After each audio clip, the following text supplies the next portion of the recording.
nós vamos falar sobre a esperança, sobre o espera. É um tema proposto para o mês, que tem 4 subtemas, e que eu vou explicar por que eles são 4. É o ama, trabalha, que já foi falado nas outras sextas, e hoje a gente vai focar o espera. E sexta-feira que vem vamos focar no perdoa. Essas diretrizes estão sendo tiradas de uma obra fantástica, que talvez algumas pessoas já tenham lido, quem não leu a gente recomenda, que é Paulo e Estevão, uma obra de Chico Xavier, através do Espírito Emmanuel, e que é simplesmente fantástico. Lógico que não dá para pegar tudo isso hoje, mas vamos pegar uns trechos aqui que vai alimentar e aumentar a nossa esperança, a nossa vontade de amar e de trabalhar. Eu iniciarei então com um texto bastante propício, muito adequado, muito gostoso também de ouvir, porque tem absolutamente tudo a ver com o tema de hoje, que também é de Chico Xavier, ditado pelo espírito Nélio Lúcio, que está num livrinho muito bom chamado Alvorada Cristã. Aqui conta-se o seguinte, sobre o pior inimigo. Esse é o título dado. Diz que tinha um homem muito admirado, muito especial, porque ele era de um ótimo caráter, excelente trabalhador. As pessoas o admiravam. E assim como as pessoas o admiravam, os inimigos da humanidade também enxergaram ele e decidiram derrubá-lo. Derrubá-lo mesmo, jogar no chão. Os inimigos da humanidade são esses aqui, ó.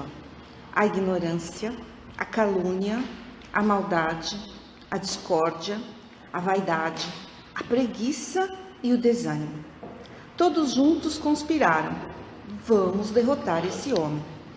Esse honrado trabalhador vivia feliz, em paz, entre seus familiares, trabalhava no campo, com bastante simplicidade, com bastante disposição, um cristão que dava sempre graças a Deus por tudo o que acontecia ao final de cada dia, por ser útil. Então eles começaram o ataque. Os primeiros que chegaram foi a ignorância e a calúnia. Mandaram esses dois na frente. Vão lá ver se vocês já conseguem. E assim que eles chegaram na vida desse homem, as coisas começaram. Começou a haver acusações no meio religioso em que ele estava. As pessoas diziam que ele não era um bom cumpridor das regras religiosas e começou a acusar daqui, acusar dali. Na sociedade ali, o pessoal então levantou um falso testemunho contra ele. Foi acusado de ser espião, de planejar contra as autoridades. Então a vida começou a trazer grandes dificuldades para ele. Os policiais, inquérito e essas coisas tão cansativas. Mas o nosso irmão respondia tudo com tranquilidade, com serenidade, com confiança, sem revolta. E as coisas foram acontecendo até que não teve jeito. Esses dois inimigos foram vencidos. Mas eles tinham mais. E mandaram então a maldade. Vai lá, maldade. A maldade chegou. Incendiou todo o campo. Destruiu todos os milharais. Prejudicou a vinha. Poluiu as fontes. Foi muito difícil. Mas o nosso irmão, um operário incansável, reconstruiu dia a dia tudo novamente. E enquanto trabalhava, ele fazia suas orações dizendo: contra as sombras do mal, eu tenho a luz do bem. E a maldade foi vencida também. Veio o quarto inimigo, a discórdia. A discórdia chegando, entrou dentro de casa. Entrou na sua família. Provocações, atritos entre os filhos, filho com a mãe com os filhos, ele com a esposa. As coisas foram tomando uma proporção maior, pegando os parentes, os amigos. Ele ficou bastante abalado. Os amigos se afastaram, os parentes também, ele se viu sozinho, mas persistia nas orações. Dizia: meu Deus, agora eu estou só, mas eu continuarei agindo e servindo em teu nome. E essa discórdia vai ser por mim esquecida. Passou o tempo e assim se fez. Mais um inimigo, a vaidade. A vaidade falou: agora eu pego. Chegou sorrateira nos seus aposentos. Aquela hora que a pessoa se senta para descansar um pouquinho, para descansar a cabeça, e ela veio lá nos seus pensamentos. Rapaz, você é um grande herói. Você já venceu cada aflição, cada dificuldade. Você deveria ser apontado na rua como homem justo, como homem santo. ele começou a ouvir aqueles pensamentos, mas era um homem que vigiava.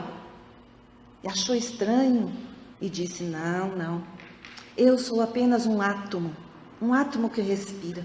Toda a glória pertence a Deus. E a vaidade, tão desapontada, bateu em retirada. Restavam 2. Veio a preguiça. A preguiça chegou sorrateira, acariciando a testa, com aquelas mãos traiçoeiras, bem no pezinho do ouvido. Você tem se sacrificado muito. Precisa descansar. Já se esforçou demais, já perdeu tanta coisa da sua juventude. Já perdeu o melhor da vida. Sossegue, aquela vozinha. E ele continuava vigilante. Ele disse para ela: meu dever é servir. Eu escolhi trabalhar e servir. E ficarei na luta até o fim. E afastou-se a preguiça vencida. Restou o desânimo. E aí eles falaram: agora só tem você. Deixa comigo. Desânimo compareceu. Sorrateiramente. Não atacou, nem de longe, nem de perto. Não sentou na poltrona para conversar, nem na mente, nem no ouvido. Entrou no coração. E ali se instalou. Fez morada, fincou raiz no coração daquele homem. E de lá do coração ela mandava então as perguntas. Para que esse esforço todo? Servir a Deus para quê? Ajudar as pessoas para quê? Você não vê que o mundo está cheio de gente melhor que você? E também cheio de gente ingrata que não te reconhece? Para que tanta luta? Cada hora mandavam um soprinho. Quem que mandou você nascer assim? Não foi Deus? Então, rapaz, se Deus fez você assim, para que você fica lutando? Para que você fica trabalhando? O que você está esperando da vida? A morte? Então, a morte vai chegar e vai levar tudo, não vai ficar nada. Para que se esforçar? E aí foi indo.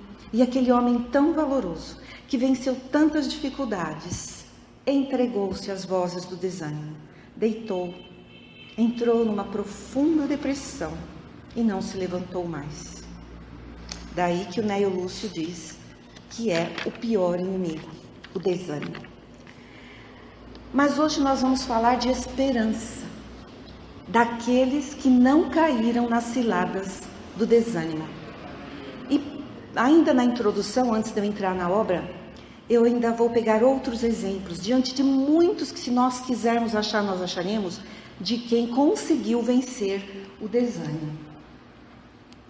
Já contei. Peguei na Bíblia, peguei na ciência, peguei na natureza, em qualquer lugar que nós acharmos, que nós procurarmos, nós vamos encontrar. O povo israelita, lá no Velho Testamento, já tinha recebido notícias de que o Cristo Salvador viria, nasceria o Messias. Sabe quanto tempo eles esperaram? Por volta de 400 anos para que o Messias nascesse. Bastante tempo, né? A gente vai encontrar Moisés, que não caiu na cilada do desânimo. Esse homem nasceu lá entre o povo oprimido e foi resgatado pelo rei lá e criado na corte egípcia durante 40 anos. Não são 4 anos. Durante 40 anos ele foi criado na corte egípcia. E aí, quando pensou que já era um adulto, que já tinha feito tudo o que tinha para fazer, ele então começa a descobrir qual era a sua tarefa. Mas quando ele pensa que vai começar, acontece toda uma série de coisas que ele se retira para o deserto e fica 40 anos no deserto. Casa-se, tem filhos e vai aprender sobre a natureza, sobre a terra, sobre a água, sobre o mar, sobre Deus, sobre ele e sobre o ser humano. Por volta de 80 anos ele diz: estou cansado, acabou, já estou velho.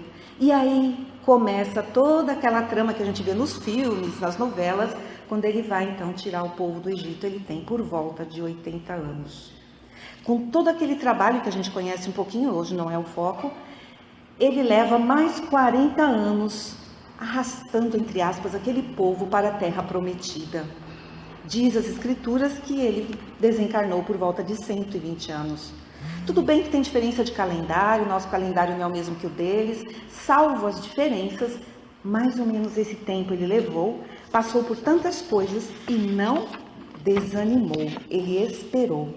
Nesse tempo de espera em que ele foi amando e trabalhando, ele conseguiu conquistar mansidão, numa época em que a espada prevalecia, humildade, obediência, compaixão, trabalho, amor, aprendeu a esperar e aprendeu o perdão.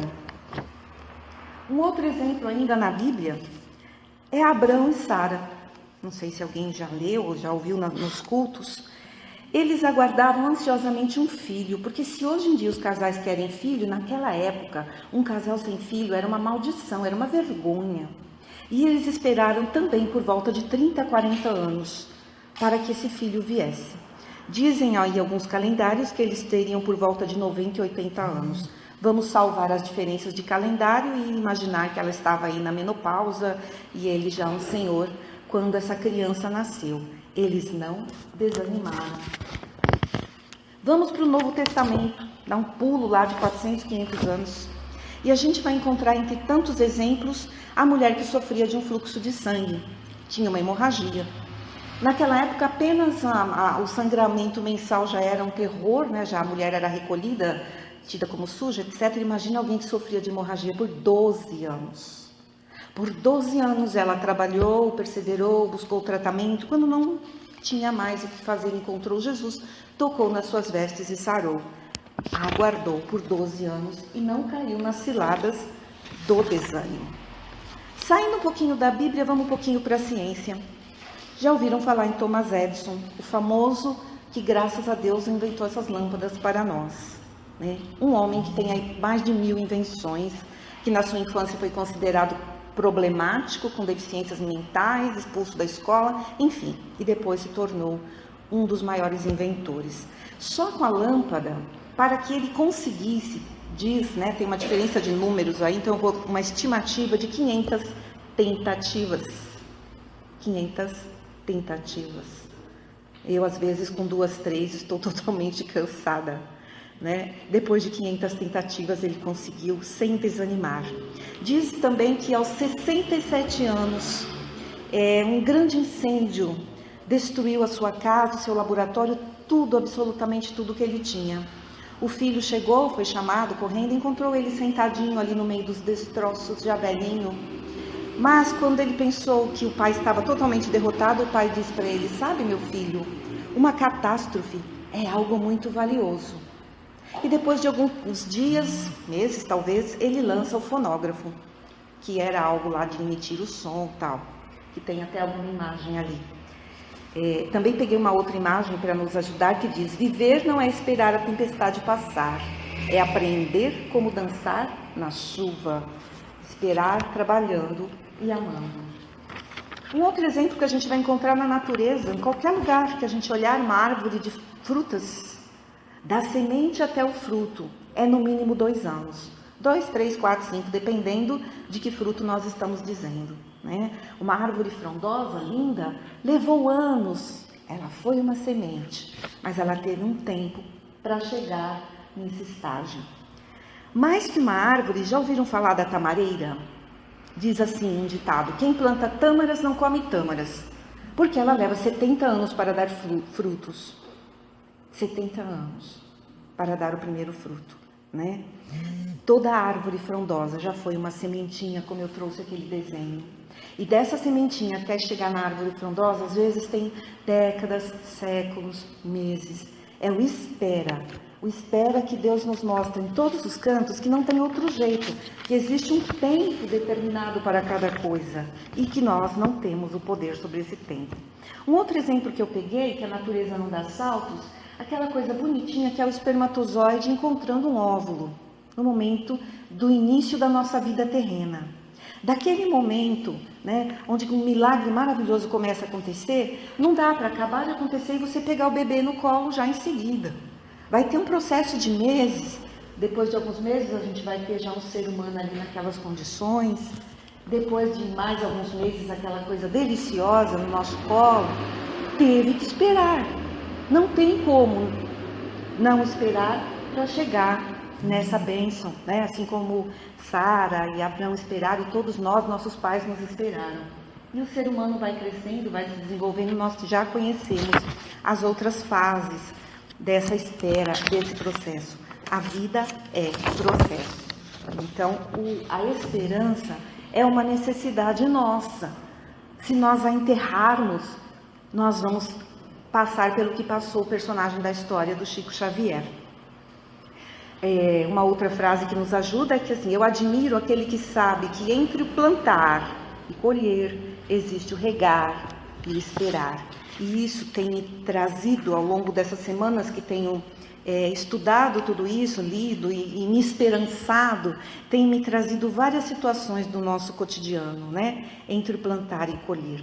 Quantas vezes nós começamos o plantar com uma medicação, uma terapia, uma consulta, e aí no dia seguinte a gente quer, tá boa, esse remédio não funciona. Eu preciso desse tempo entre o plantar, ou seja, tomar uma decisão de me tratar, fazer uma consulta, vir tomar um passe. Quantas vezes com 2, 3, 4 semanas a gente já desiste. Já tomei 4 passes, 5 passes, nada acontece. Eu não melhoro. Quantas vezes os nossos entes queridos foram para o plano espiritual, passa 3, 4 meses, 2, 3 semanas, a gente está desesperado querendo recado. Fala comigo, manda um recado. Para tudo existe um tempo, um processo entre eu jogar a semente na terra e ela virar uma árvore frondosa.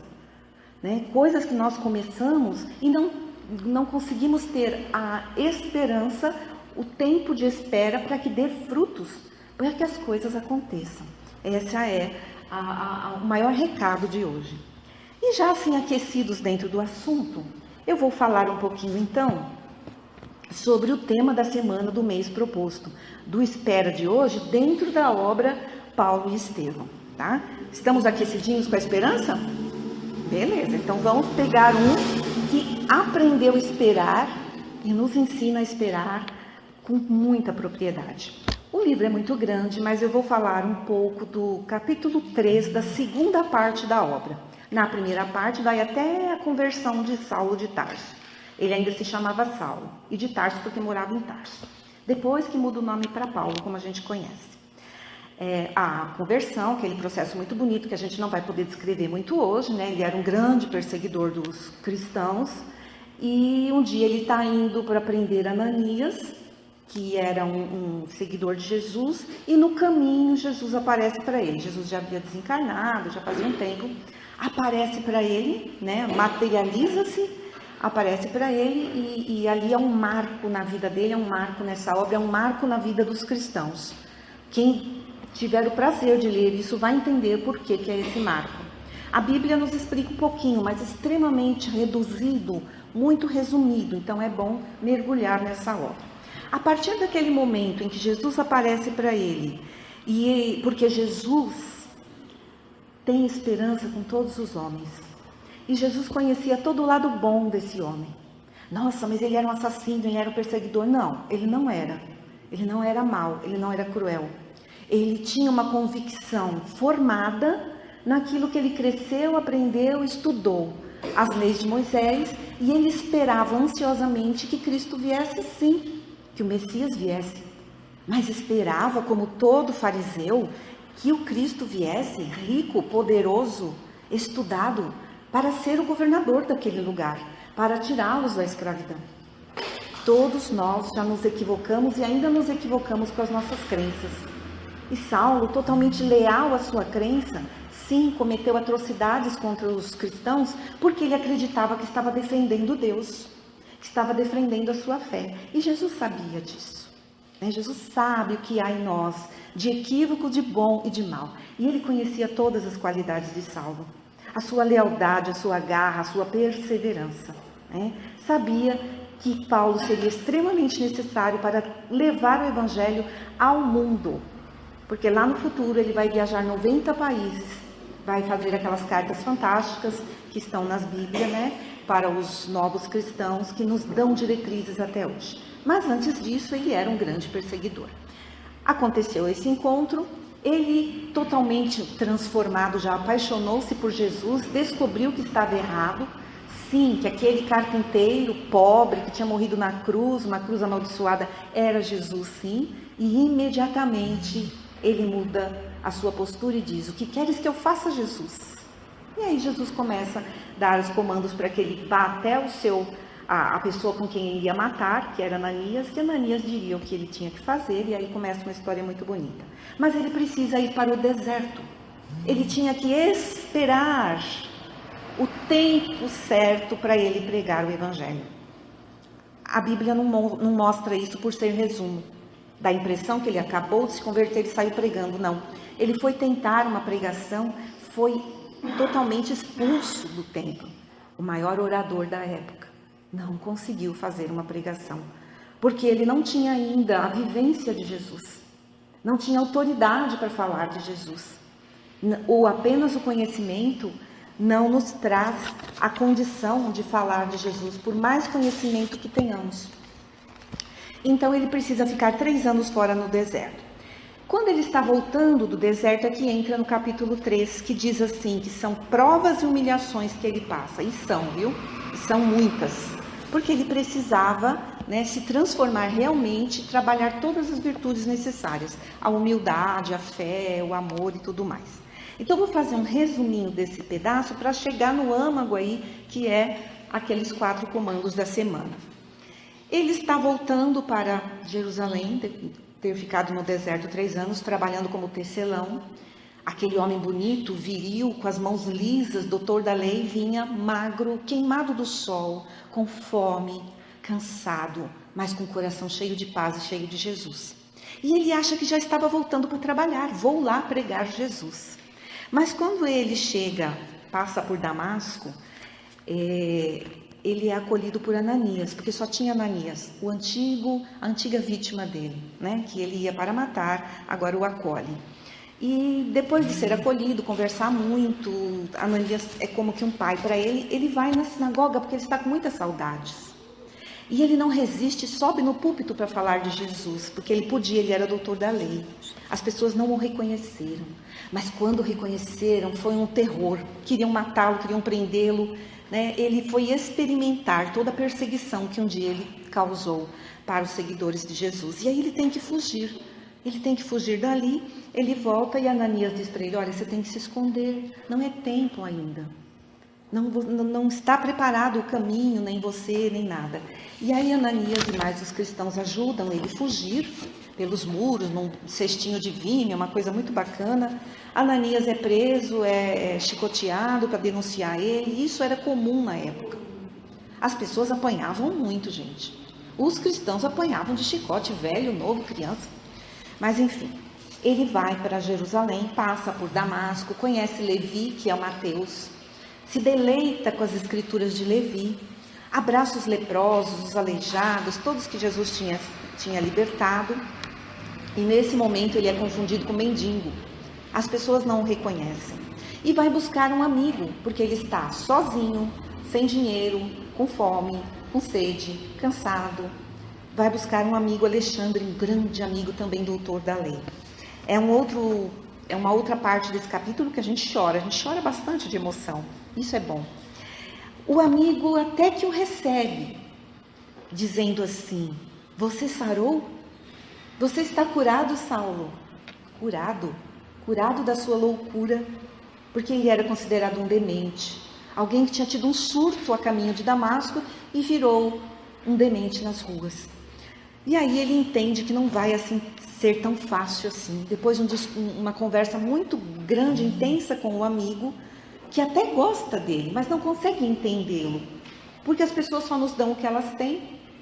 O amigo não entende. Como assim? Você virou a cabeça por esse carpinteiro, está nos traindo.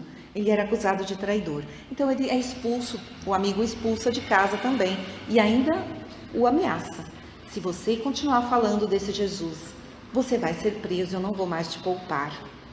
Então ele vai buscar ajuda na Casa do Caminho, que era um lugar em que os discípulos, após a partida de Jesus, 3, 4 anos, estavam dando continuidade ao Evangelho, cuidando de doentes, estrupiados, aleijados, pessoas que chegavam toda machucada das perseguições dos fariseus, que antes era Saulo que comandava.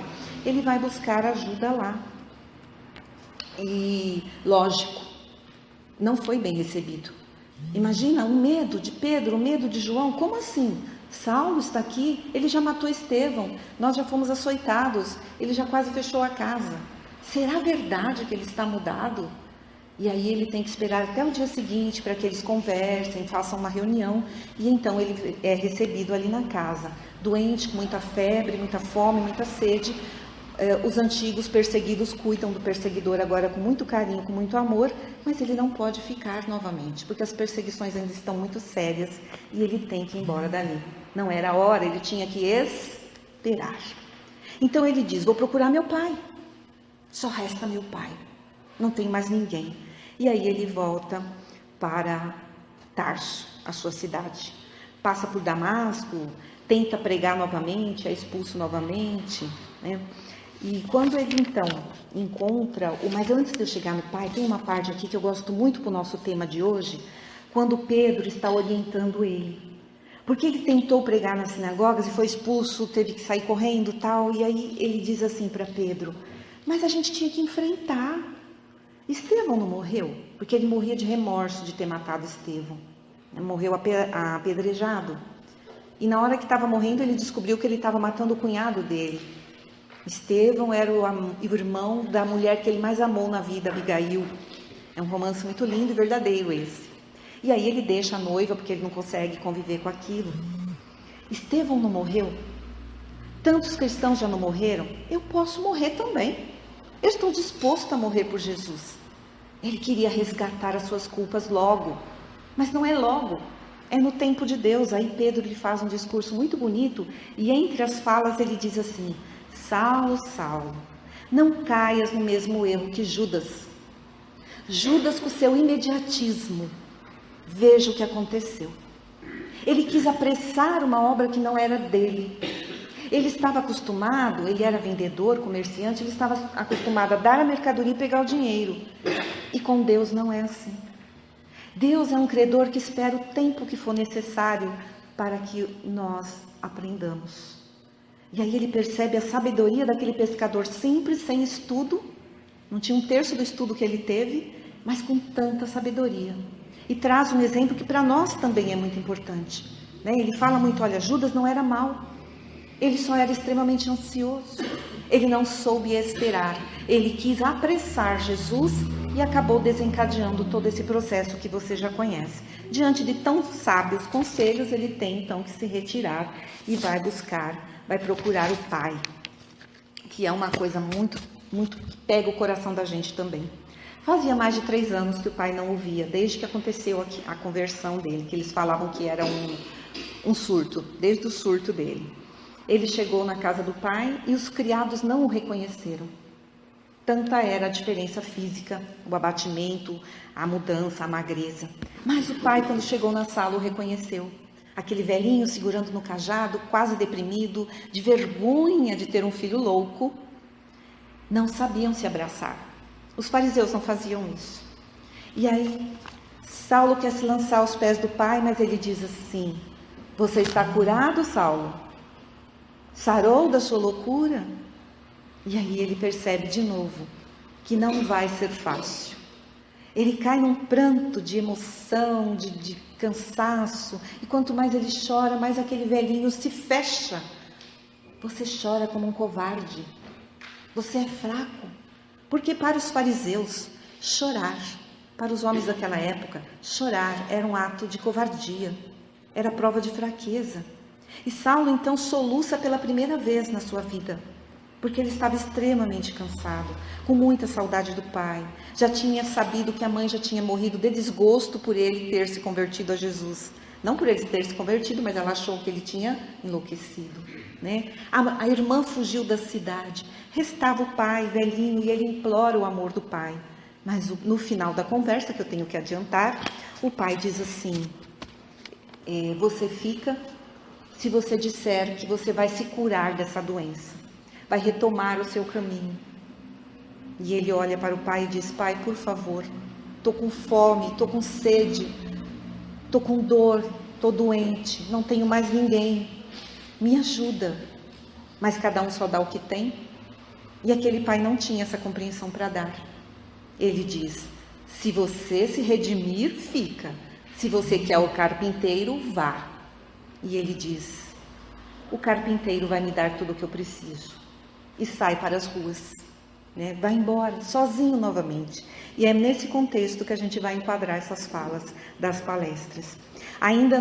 É importante também lembrar que ainda no último ato de amor do pai, porque não deixa de ser um ato de amor, ele pegou um saco de dinheiro e mandou que um criado levasse para Saulo. Leva lá para ele, porque como pai ele estava quebrantado, mas como homem, como fariseu, como doutor da lei, ele não podia ceder. Ele achou que o filho estava traindo, então ele não cede. Saulo, quando vê o criado correndo atrás dele, toma, seu pai mandou, ele passa por mais uma tentação, porque ele pensa assim: o que meu pai está pensando, que eu sou mendigo? Eu não quero o dinheiro dele, eu quero amor, eu quero carinho, eu quero compreensão. Mas Estevão, que agora era o seu mentor, a ex-vítima era o mentor dele agora, sopra-lhe no ouvido: Saulo, não recalcitres contra os teus agrilhões, olha a humildade. Então ele pega aquele dinheiro e diz: diga a meu pai que eu agradeço muito. Guarda o dinheiro e segue. E segue ali naquelas ruas, andando a ermo, com a sua dor, com a sua tristeza, revivendo toda a sua história de 3, 4 anos, sua infância, sua vida toda, todos os martírios, todos os erros, todos que morreram por suas mãos. E ele vai até o cair da tarde. No cair da tarde ele já está próximo a um deserto. E ali, muito cansado, ele dorme à beira de uma caverna abandonada. Adormeceu. Mas antes de adormecer, ele pede a Jesus: Jesus, cuida de mim. Eu entrego nas tuas mãos todos os meus cuidados, eu não sei o que eu vou fazer. E o inimigo, chamado desânimo, ainda batendo na porta, né? Imagina o desânimo que não bateu. Mas ele diz: Jesus, cuida. E aí, quando ele adormece, acontece um fenômeno muito lindo, que nós espíritas chamamos de desdobramento. Alguns evangélicos vão dizer que é uma visão. Ele começa a se ver num lugar muito bonito, num campo, a psicosfera muito leve, ele não sentia mais cansaço, ele não estava mais deitado, ele está tão feliz, admirando tudo era muito lindo.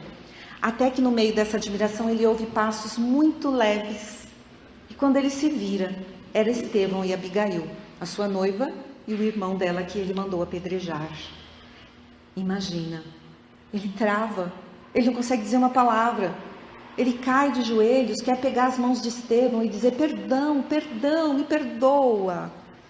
Mas Estevão, que leu o seu pensamento, porque os espíritos evoluídos leem nosso pensamento, diz: Saulo, não te detenhas no passado, quem nunca errou?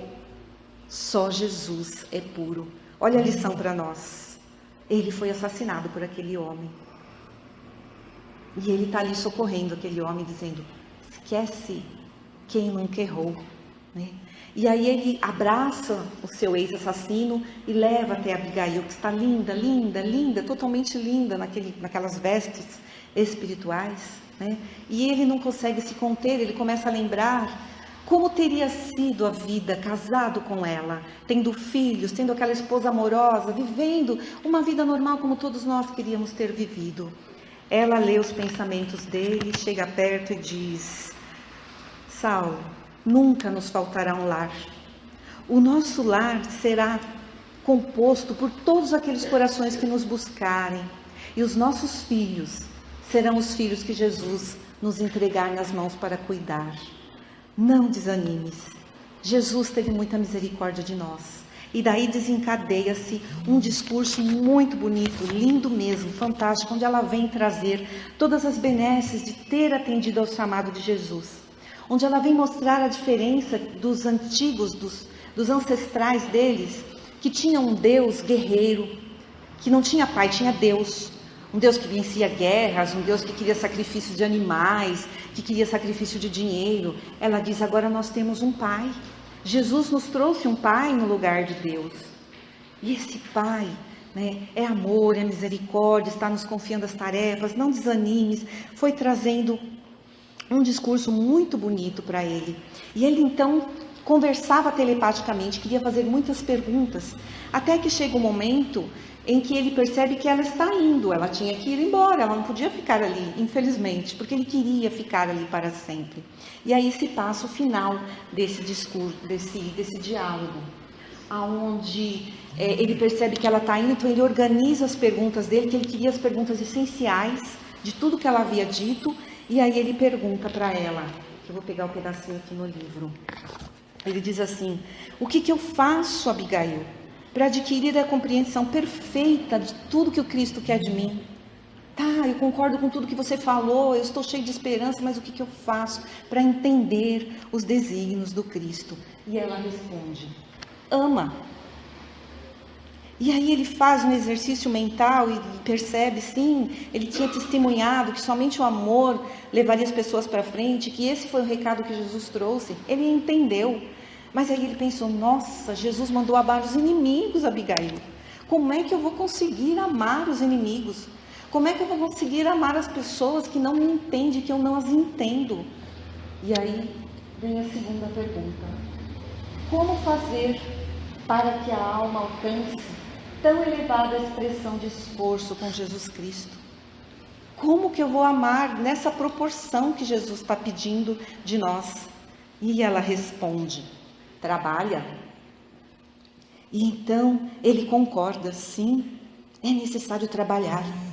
Tanto que eu me enfiei 1000 dias no deserto e estava lá trabalhando para ganhar seu sustento, trabalhando, estudando lá o evangelho que tinha chegado na mão dele e trabalhando dentro dele mesmo. A humildade, a serenidade, a confiança. Sim, eu sei que é necessário trabalhar, né? Mas o ambiente ao meu redor é extremamente diverso. Quando eu voltei para pôr o meu trabalho em prática, eu só achei opressão. E aí vem a terceira pergunta: o que fazer para não ser vencido pelo desânimo? Ele pergunta a ela: que providências adotar contra o desânimo destruidor? E vem a resposta que nós estamos pensando nela hoje: espera, Saulo. Espera trabalhando, espera amando. E aí ele diz na sua mente: é verdade, eu sou um homem cheio de esperança. Esses 1000 dias no deserto, com tudo que eu tenho passado, eu espero sim em Jesus. E eu vou aproveitar cada oportunidade de trabalho que Jesus me der. Não tenha dúvida, Abigail. Eu sou um homem cheio de esperança. Mas, a gente sempre tem um mas, né? Mas, como fazer com os outros, os homens? Eu encontrei diferença por toda parte. Os seguidores de Moisés se tornam cada vez mais irredutíveis, cada vez mais cruéis. Os seguidores do Cristo, eu estive lá e eles já estão diferentes, já estão misturando os costumes fariseus com a verdade de Jesus. E aí vem a outra pergunta, que vai ser tema da semana que vem: como conciliar as grandes lições do Evangelho com a indiferença dos homens? Porque ele estava disposto, mas os homens não estavam prontos. Então ela diz: perdoa. E aí ele compreende que sim, Estevão havia perdoado, Abigail o havia perdoado. Ele conseguia perdoar o pai, o amigo que não conseguia compreendê-lo. Dentro dessa espera, trabalhando e amando, não tem outro caminho para não cair no desequilíbrio, na desesperança, no desalento, no pessimismo, se não for perdoando aqueles que ainda não compreendem a mim, a Jesus, ao Evangelho, as coisas, porque cada um tem o seu tempo, né? Mas o perdoa vai ficar para a sexta-feira que vem. Hoje a gente focou bastante o espera, baseado num exemplo de homem que soube esperar. No capítulo 4 a gente vai ver que ele volta para o deserto. Não era a hora ainda. E ele fica mais 3 anos estudando todos os pergaminhos que ele conseguiu, copiando os evangelhos e trabalhando. O dinheiro que ele tinha, que o pai deu, quando ele volta desse desdobramento lindo, ele está cheio de esperança. Ele lembra do dinheiro, volta para a cidade, não sei se chamava cidade, volta lá para o povoado, compra o tear, os apetrechos que precisaria para trabalhar e trabalha como humilde tecelão, sendo às vezes apontado pelas pessoas como um demente mental por mais 3 anos, para só depois iniciar a tarefa maravilhosa que ele fez, que é outra história do Evangelho. Por volta de uns 30 anos, ele levou o Evangelho para todos os países que ele pôde, me parece que 90. Por isso Jesus sabia da importância dele. Sem ele, o evangelho teria ficado ali, morrido ali dentro de 50, 60 anos. Mas como Jesus conhecia o potencial desse homem, a coragem, a força dele, do jeito que ele defendeu Moisés, ele defenderia Jesus, porque ele era leal. Ele faz. E somente uns 30 anos lá para frente é que ele consegue, então, desencarnar, não suavemente, também foi morto, foi perseguido como todos os outros, e aí sim, ele volta a encontrar-se com Abigail, no plano espiritual. Abigail, Estevão e Jesus o aguardavam. Soube esperar mais 30 e poucos anos. Diante de tudo isso que eu falei para vocês, e que não deu para falar tudo que eu vi nesses dias, que eu já falei domingo também sobre esse assunto, eu tenho me acalentado muito, muito de verdade, com a situação que o país passa, né? Em que a gente sabe que estamos no meio de um trabalho árduo, todos nós, todos os brasileiros, trabalhando, nós precisamos amar e esperançar. Não podemos olhar para o desânimo, olhar para o lado ruim somente das coisas.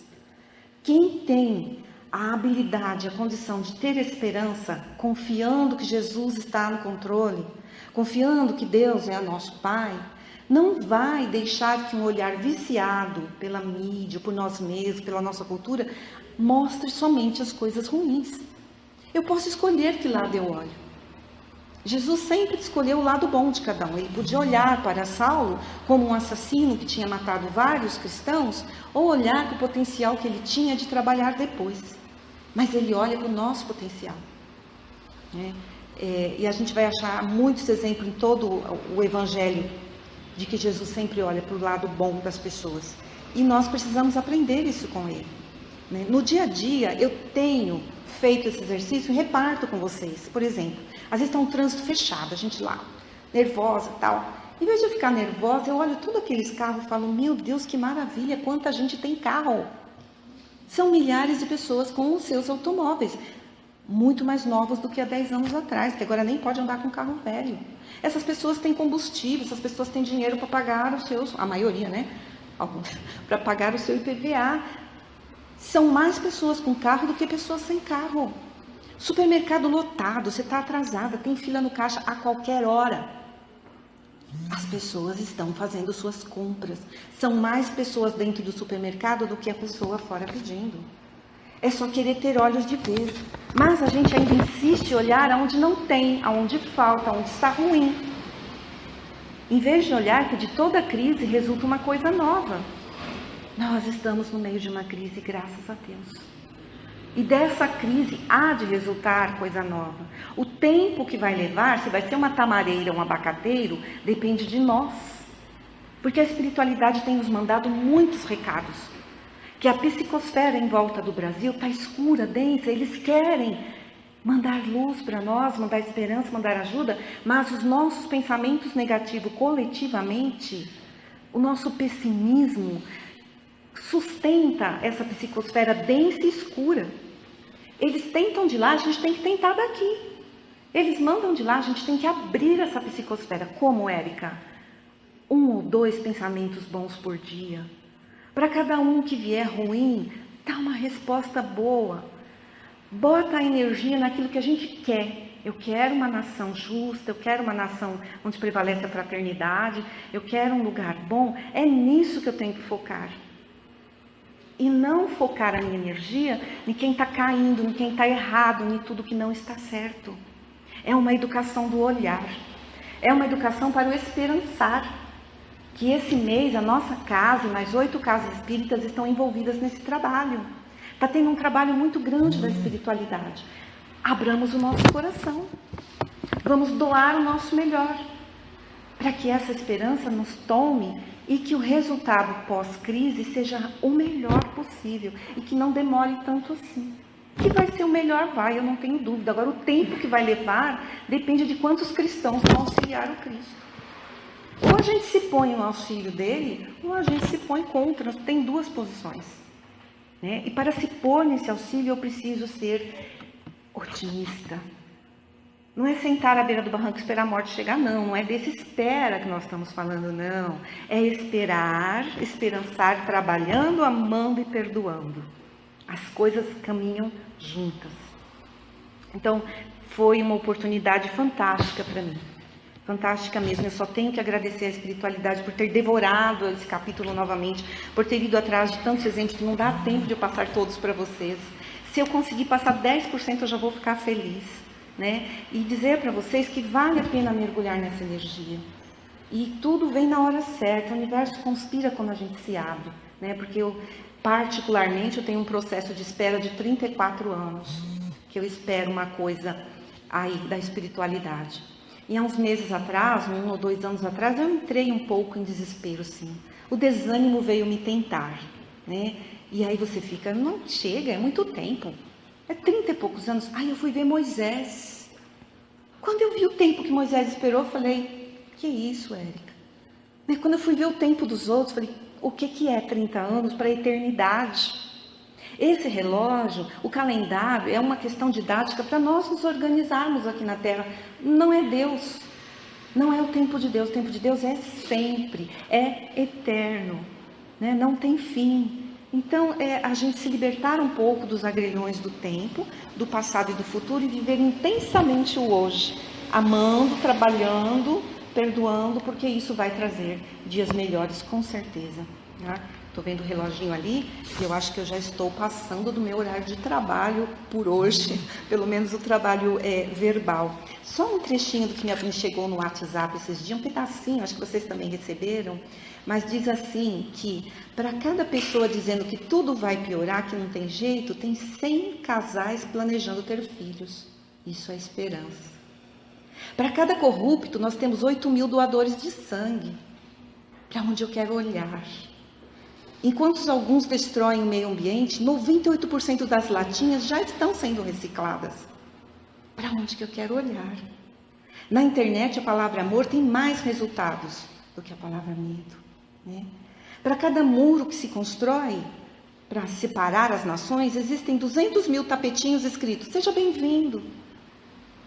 De que lado eu estou? Para quem que eu quero olhar, né? Enquanto um cientista desenha uma nova arma, 1 milhão de mães fazem bolo de chocolate. Olha que gostoso. Então eu posso escolher para onde eu quero olhar e para onde eu quero mandar minha energia, né? Onde estiver escuro, eu tenho que levar a luz. Porque se eu levar mais escuridão, só vai piorar. E com essa reflexão tão fantástica, não sei se tem mais alguma ali, né? Esperar em ação, amando, trabalhando, perdoando. Esperar caminhando. É o recado da espiritualidade para nós nesse mês, nessa noite, para a gente tomar para a vida e começar agora, tá? Eu estou extremamente agradecida por essa oportunidade. Só quero pedir mais uma coisinha para vocês, que eu pedi domingo também. Geralmente, quando termina uma fala, uma palestra, alguma coisa assim, não chega a ser uma palestra, né? Alguns aplaudem, né? E aí eu quero lembrar vocês que as nossas mãos têm energia. Hoje, então, tem energias deliciosas, que a espiritualidade está aqui conosco. Tem bem mais desencarnado que encarnado, tá? Hoje está cheia de energia. Então, se vocês escolherem, quando eu encerrar, aplaudir, faça com vontade, não a Érica. Aplaudir todo esse ambiente, toda a espiritualidade, aplaudir a nós que estamos aqui, aplaudir a esperança, porque essa energia vai faiscar aqui, a espiritualidade vai recolher para dar continuidade nas tarefas, nos passos e tudo mais. Vocês concordam? Não é uma obrigação. Quem quiser também fazer assim também, ó, mexe também, manda essa energia. Doa, vamos doar nessa noite que a gente também vai receber, tá bom? Então, combinado, hein? Então, eu estou extremamente grata a Jesus e que Jesus continue abençoando a cada um de nós. Que assim seja.